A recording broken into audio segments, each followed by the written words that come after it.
12,64 kilo.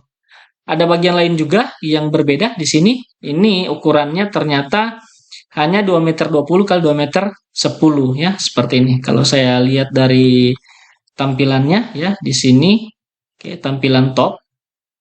Oke, ini saya klik seperti ini. Nah, ini hanya ukurannya 2,20 meter kali 2,10 meter. Kemudian ada juga yang 27 ya di sini. Nah, bagian yang ini ternyata 27 kilo. Jadi bebas bagi teman-teman mau menggunakan metode yang mana. Kalau single berarti dia tidak bisa dipotong di sini. Jadi harus satu lembar nanti potongnya manual ya. Kalau saya menyarankan menggunakan fabrik area. Jadi di sini overlapnya sudah terhitung, kemudian potongannya juga terhitung dan jumlahnya juga sudah terhitung. Nah, terakhir di sini saya kecilkan seperti ini. Oke, di sini saya mau tahu.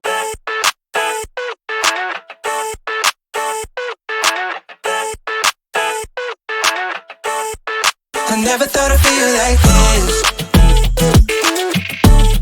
Oke, kembali lagi dengan saya Ferdi Kalumata di channel BIM Engineering Polimdo.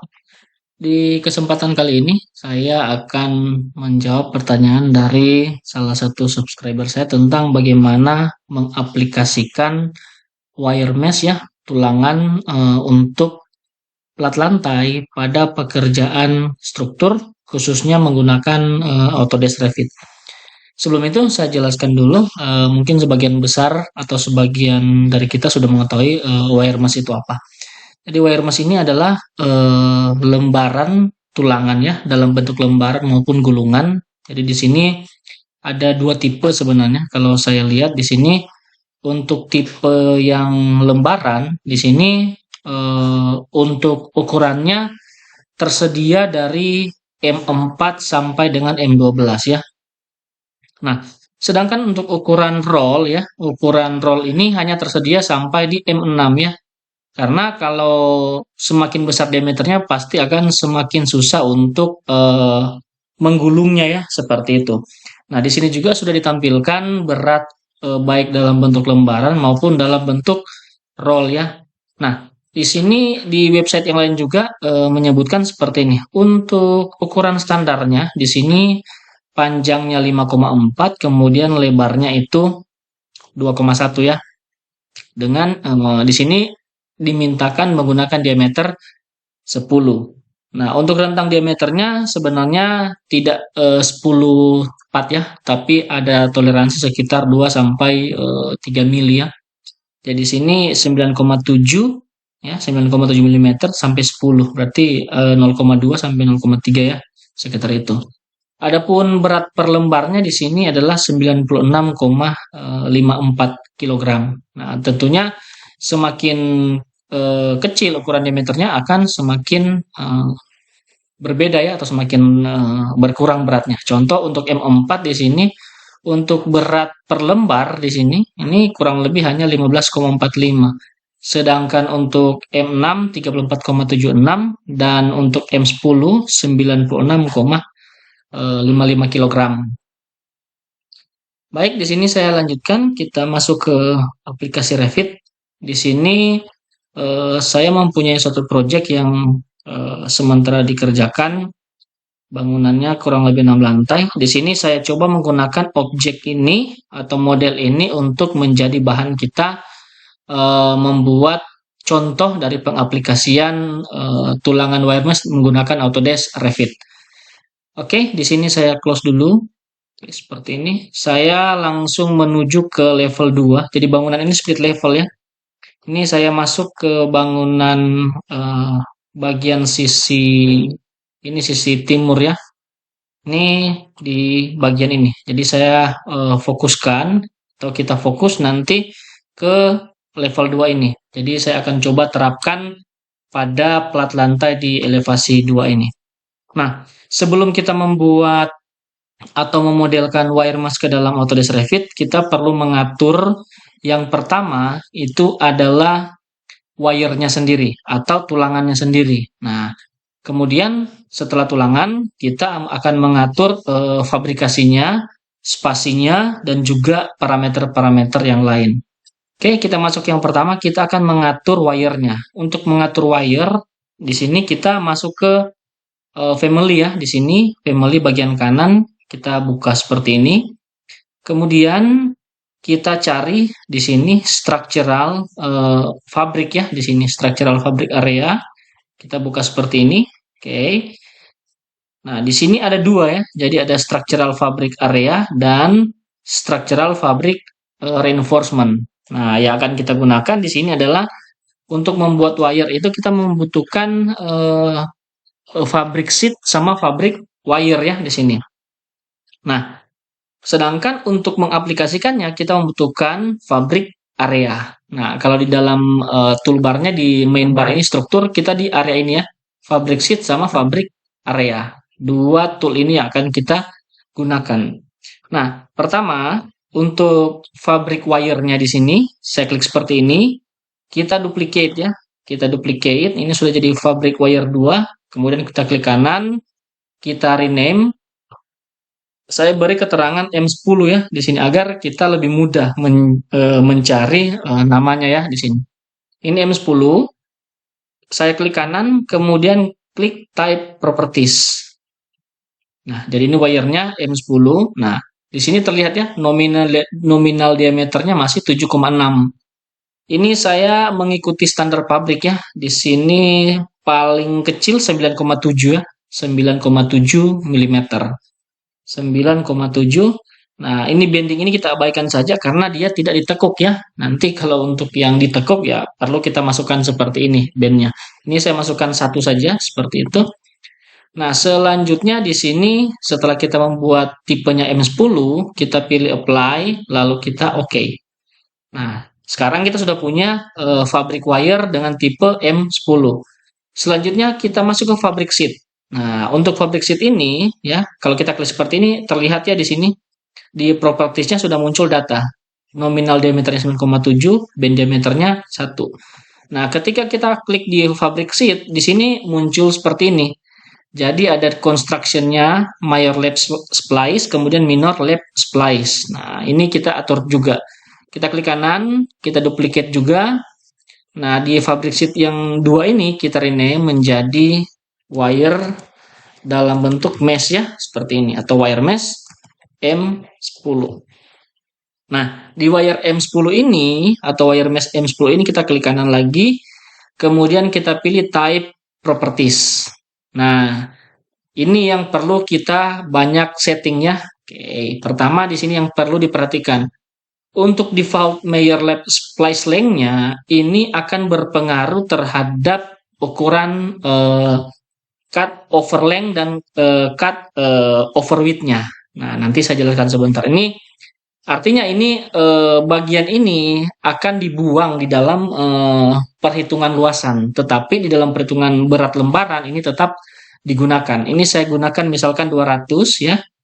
Ini 200. Nah, untuk major direction wire type-nya ini kita jangan lupa ganti ke M10 ya, seperti ini. Oke. Setelah kita ganti ke M10, kita lihat untuk sheet mesh-nya ya, sheet mesh-nya ini berat per lembar ya. Berat per lembarnya di sini adalah 96,54. Ini saya masukkan 96,54. Oke. Seperti ini. Nah, berarti di sini untuk per meter perseginya adalah 10,39 ya. Nah, tetapi kita perlu mengatur dulu untuk layernya. Nah, layernya ini ada namanya overall length ya. Overall length ini adalah panjang ya. Ini 5,4. Berarti saya masukkan 5.400.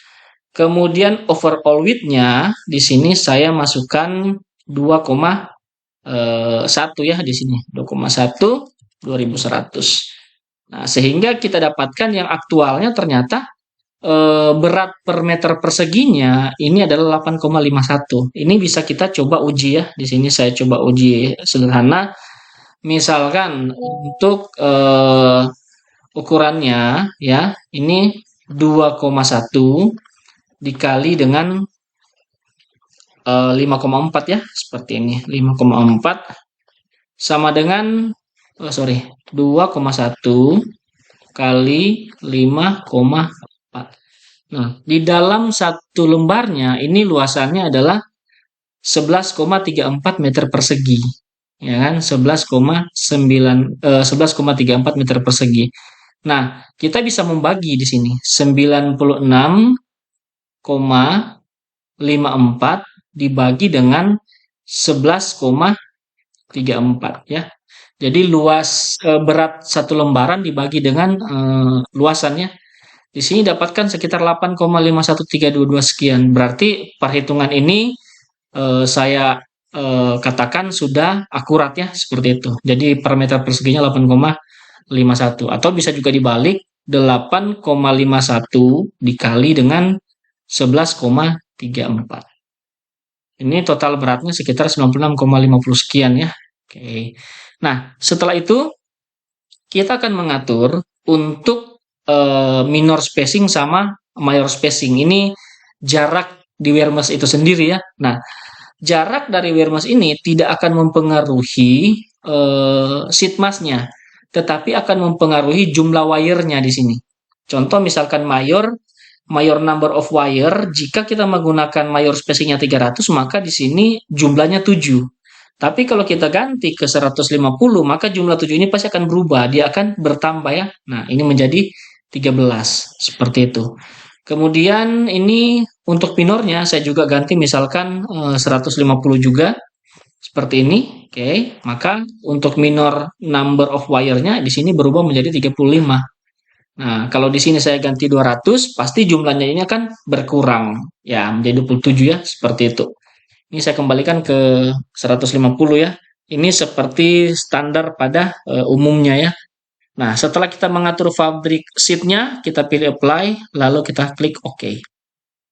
Nah, kita sudah mengatur fabric wire sama fabric sheet. Nah, yang terakhir kita akan buat eh, penulangan daripada wire mesh tersebut. Bisa menggunakan dua cara. Pertama, kita menggunakan fabric sheet. Nah, kita klik fabric sheet seperti ini, kita pilih no. Nah, kalau menggunakan fabric sheet dia hanya ditempatkan seperti ini, ya. Jadi kita klik seperti ini ya, hanya ditempatkan satu demi satu ya, seperti ini. Jadi hanya katakanlah dilepas seperti itu ya, tidak ada bagian lain yang mengoverlap. Nah, ini perlu saya jelaskan biar teman-teman sekalian atau yang menonton video ini mengerti apa yang membedakan ketika kita menempatkannya secara fabric sheet maupun secara fabric area. Nah, di sini saya namanya ya, di sini saya coba rename di sini eh, single ya, single wire ya di sini. Single wire mesh seperti ini saja. Nah, single wire mesh di sini saya atur untuk default major lab splice-nya di sini tidak perlu ya, karena dia tidak berhubungan dengan yang lain ya ini. Kecuali kita mau menambahkan yang lain ya, boleh kita masukkan. Mayor direction wire-nya jangan lupa kita ganti M10. Bagian direction untuk yang minor juga kita ganti juga M10. Nah, di sini kita masukkan juga ya 96,54 ya, seperti ini. Oke, 96,54. Kemudian di sini kita atur ya untuk panjangnya, lengthnya 5.400. Kemudian untuk eh, apa namanya eh, lebarnya di sini 2.100. Ini sudah jadi. Oke, ini saya atur jaraknya sama 150, yang ini juga 150. Oke, di sini sudah jadi seperti ini. Kita pilih apply ya, apply. Oke, maka ukurannya akan seperti ini satu lembarannya. Nah, saya coba ke section. Kita lihat dari tampilan section seperti ini. Saya buat dua section ya, biar terwakilkan untuk arah X maupun arah Y. Saya klik kanan, kita pilih go to view. Skalanya ini kita ganti 125. Oke, ini kita perkecil saja biar kita bisa melihat dengan jelas ya di sini. Ini seperti ini bentuk daripada wire-nya ya di sini. Ini saya tarik seperti ini. Nah, tetapi di sini baru pada posisi bottom ya di sini. Bottom lapisan paling bawah. Ini bisa kita ganti top juga, pilih apply, nanti dia akan berpindah ke atas. Nah, di sini saya atur seperti ini jaraknya. Ini saya coba uji dulu. Ini 150, benar ya. Nah, ini kalau kita ganti, misalnya saya klik tulangannya di sini, untuk jaraknya yang ini pada propertiesnya kita ganti menjadi 200 di sini. Contoh misalkan ini saya ganti 200, apply, maka di sini pasti akan berubah menjadi 200 seperti itu ya. Nah, ini seperti ini. Jadi ini jarak yang ini 200, sedangkan jarak ini masih tetap 1,5. Kita lihat dari potongan yang satunya seperti ini, klik kanan, go to view. Ini saya ganti skalanya 125, ya, ini saya perkecil seperti ini. Oke, kita lihat di sini ganti ke fine ya. Nah, ini masih tetap jaraknya di 150.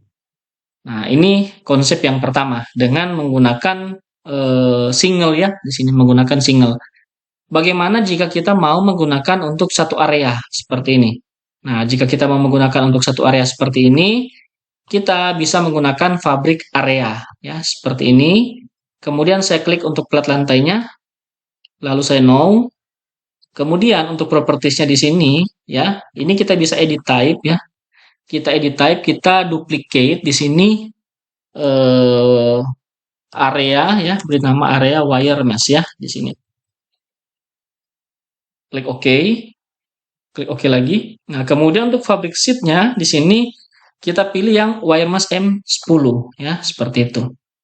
Nah, setelah itu saya pilih akan mau boundary area yang akan saya masukkan area untuk fabrik wire mesh-nya ya. Jadi pilih yang ini, line, klik seperti ini.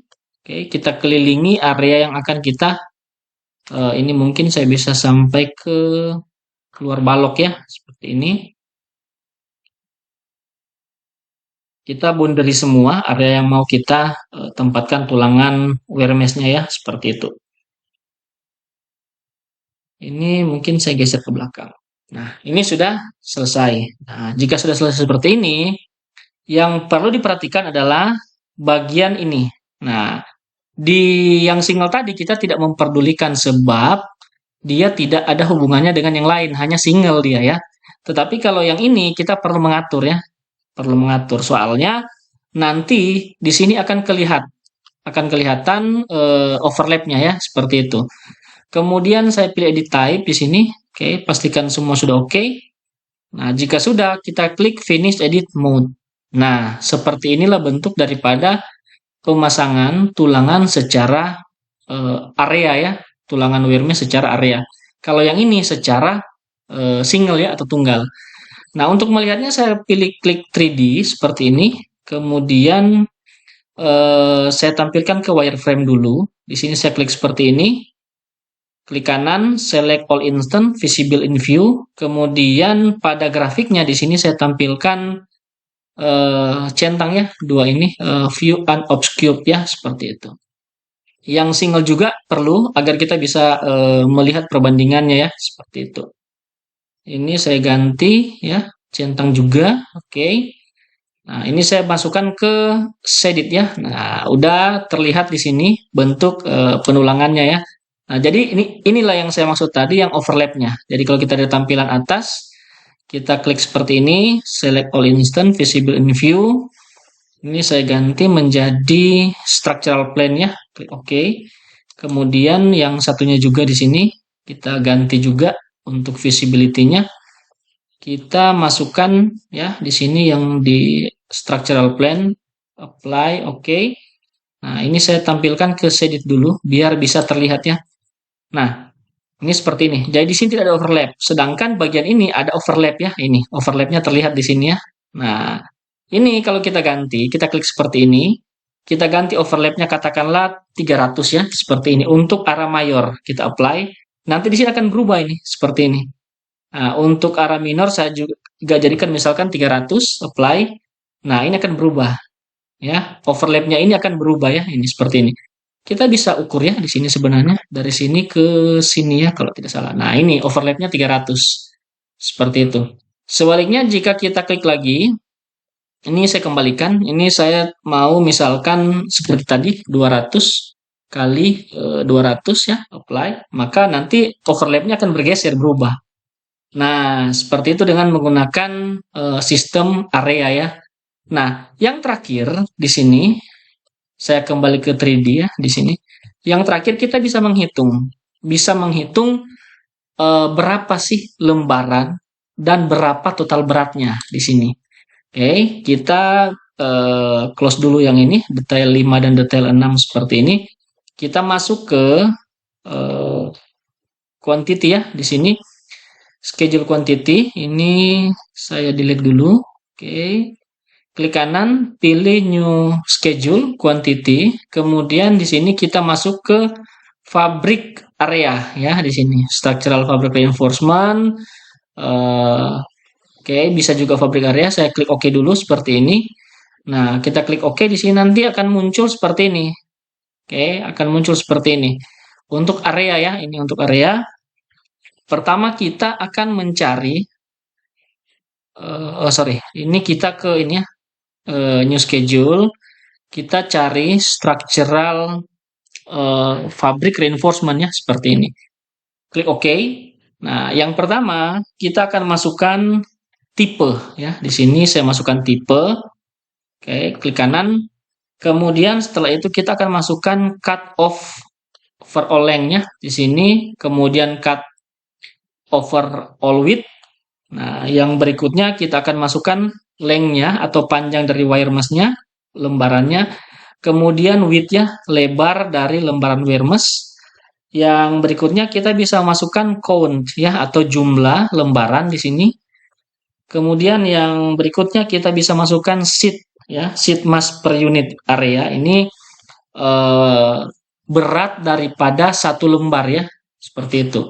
Kemudian yang terakhir adalah cut sheet mesh ya di sini. Cut sheet mesh bagian atas di sini seperti ini. Oke. Kemudian pada pilihan formatting di sini untuk count-nya di sini kita pilih calculating total, mass-nya juga calculating total, kemudian yang cut sheet mass-nya juga calculate total. Ketika sudah selesai kita bisa klik OK, nanti muncul seperti ini. Oke. Jadi terlihat ya di sini single-nya, ini yang pertama ini. Oke, jadi kalau saya coba tampilkan dalam bentuk dua view ya di sini biar bisa terlihat seperti ini. Nah, ini saya kecilkan biar tampilannya lebih informatif. Oke. Nah, ketika saya klik seperti ini, nah akan terlihat bagian kiri ya ini. Jadi bagian kiri ini terlihat untuk ukurannya cut overall length-nya adalah 5,40 meter. Kemudian untuk lebarnya di sini 2,1. Kemudian jumlahnya 1 ya. Berat per lembarnya 8,51, sedangkan berat totalnya di sini adalah 96,54 ya. Seperti itu. Jadi per meter perseginya 8,51, totalnya 96,54. Nah, pertanyaannya kenapa di bagian lain kok beratnya berbeda ya di sini. Nah, tentu teman-teman sekalian bisa melihat di sini ada beratnya yang hanya 12,64. Nah, ketika kita lihat di tampilan 3D-nya bagian ini ya 12,64. Nah, ternyata 12,64 itu ukurannya itu hanya 2,20 meter ya dikali dengan 67,5 cm ya. Seperti itu. Nah, ini lebih mudah, coba saya ganti format unitnya menggunakan meter ya. Ini menggunakan meter atau senti saja. Ini klik OK. Nah, seperti ini dia. Untuk width-nya juga saya ganti ke sentimeter. Oke, nah seperti ini. Jadi terlihat ya, ini 67 kali 2,20 meter. Maka dalam satu lembarnya itu hanya 12,64 kilo. Ada bagian lain juga yang berbeda di sini. Ini ukurannya ternyata hanya 2,20 meter kali 2,10 meter ya, seperti ini. Kalau saya lihat dari tampilannya ya di sini. Oke, tampilan top. Oke, ini saya klik seperti ini. Nah, ini hanya ukurannya 2,20 meter kali 2,10 meter. Kemudian ada juga yang 27 ya di sini. Nah, bagian yang ini ternyata 27 kilo. Jadi bebas bagi teman-teman mau menggunakan metode yang mana. Kalau single berarti dia tidak bisa dipotong di sini. Jadi harus satu lembar nanti potongnya manual ya. Kalau saya menyarankan menggunakan fabrik area. Jadi di sini overlapnya sudah terhitung, kemudian potongannya juga terhitung dan jumlahnya juga sudah terhitung. Nah, terakhir di sini saya kecilkan seperti ini. Oke, di sini saya mau tahu untuk eh, jumlah ya, jumlah berat daripada ini ya, daripada total lembaran seperti ini. Saya edit type, sorry, maksudnya di sini. Oke, kemudian eh, saya lihat dulu. Ini kita lihat di ini ya. Kita edit type di sini. Sorry, sorry, di fieldnya. Nah, kemudian kita lihat untuk cut sheet mask-nya di sini kita belum melakukan total ya di sini.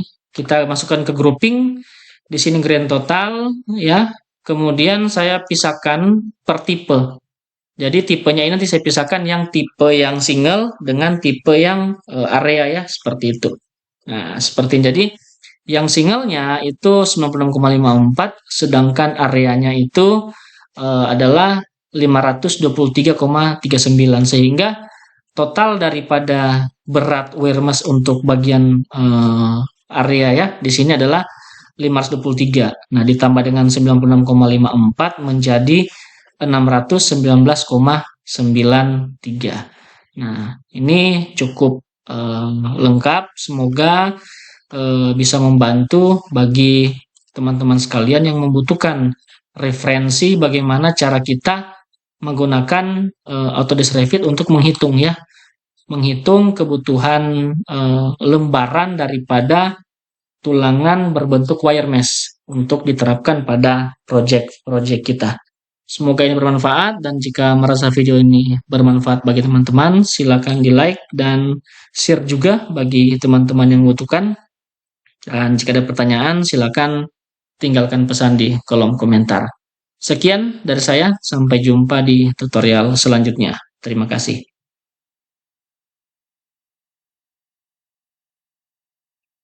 I never thought I'd feel like this.